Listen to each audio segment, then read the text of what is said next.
Lepo pozdravljeni. Oglašam se vam iz mednarodne konference MPE 2016, ki je namenjena predstavnikom organizacij, ki se zavzemamo tudi za bolnike s plazmocitomom. Konferenca poteka zadnje dni oktobra 2016 v Madridu. V Slovenskem združenju bolnikov z limfomom in levkemijo se zavzemamo med drugimi tudi za bolnike s plazmocitomom in zaradi tega smo se tudi udeležili te mednarodne konference, ki se je udeležujejo predstavniki iz več kot 28 evropskih držav. Ob tem bi vam želela sporočiti najnovejšo vest, ob kateri smo lahko vsi člani Slovenskega združenja bolnikov z limfomom in levkemijo zelo ponosni, in to je, da je naša izvršna direktorica Kristina Modic bila pravkar izvoljena za članico upravnega odbora tega mednarodnega združenja za bolnike s plazmocitomom. Ob tem si vsi obetamo, da bo glas bolnikov s plazmocitomom, tudi slovenskih bolnikov, lahko na ta način še močnejši in glasnejši. Omenila bi pa še par poudarkov s konference, par zanimivosti.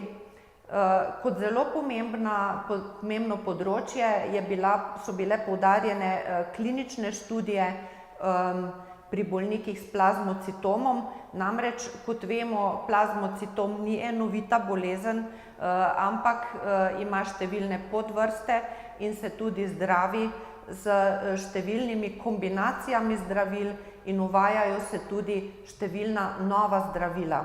Zaradi tega je zelo pomembno, da bi se čim več bolnikov vključevalo v klinične študije, ki bi hitreje prinesli napredek pri zdravljenju te bolezni. Zato se bomo tudi v Slovenskem združenju bolnikov z limfomom in levkemijo zavzemali za to, da bi se tudi čim več slovenskih bolnikov vključilo v mednarodne klinične študije.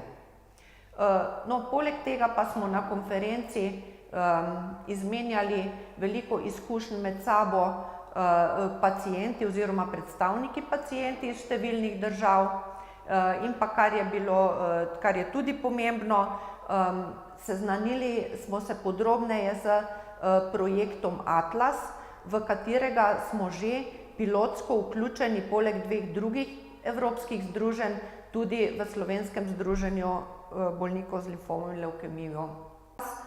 To je sistematično računalniško orodje, s katerim bomo lahko na sistematičen način vodili kompleksne, zahtevnejše projekte za pomoč bolnikom. Plan je, da bi se program Atlas razširil v letu 2017 in da bomo vse večje projekte začeli voditi s pomočjo tega orodja.